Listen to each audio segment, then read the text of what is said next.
Hello and welcome to this video where we'll be talking about a C++ program for CS232 that creates a 3D cube with the size specified by the user. The program consists of three files: cube.h, cube.cpp, and source.cpp. When first presented with this problem, I had to analyze the spaces before, between, and on the right face of the cube, and overall how many rows the cube should take.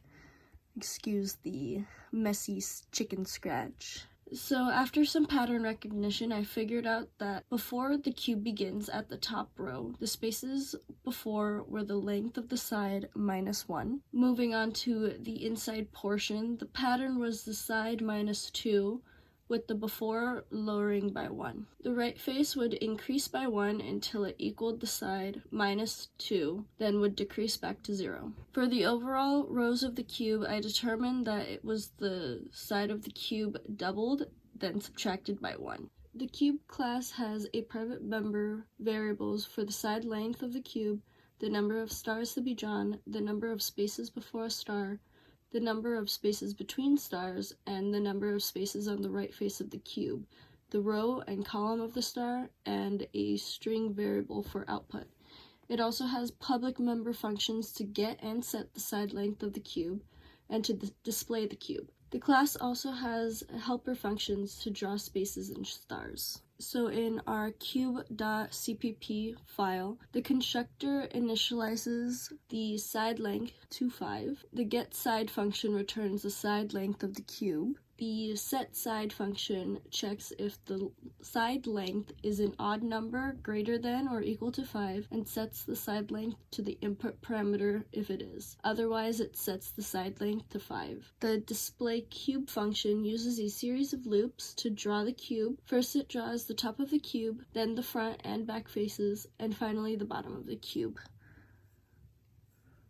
The drawSpaces and drawStars functions are helper functions to draw spaces and stars within the displayCube function. The main file prompts the user to enter a positive odd number for the base of the cube. It checks if the input is odd and greater than or equal to 5 before creating a cube object and setting the side length to the input value. It then calls the displayCube function to draw the cube.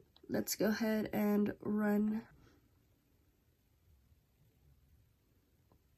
For this first example, I'll be entering 5.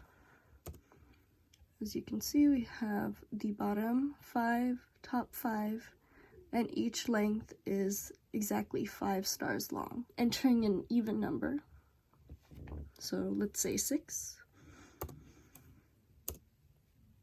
And it will ask me again. Let's try 8. Let's try 9 this time to please it. And again, we get 9 by 9 by 9 by 9 by 9. Because of similar recent labs, the program was easier to figure out for me. However, just putting the code together was a bit difficult. In the time we had to finish this project, it took me about 2 hours for 2 consistent days when I was only focusing on this project. Otherwise, that's it for this program. The overall program demonstrates the use of object-oriented programming concepts in C++ to create a cube class and draw a cube with the size specified by the user. Thank you for watching.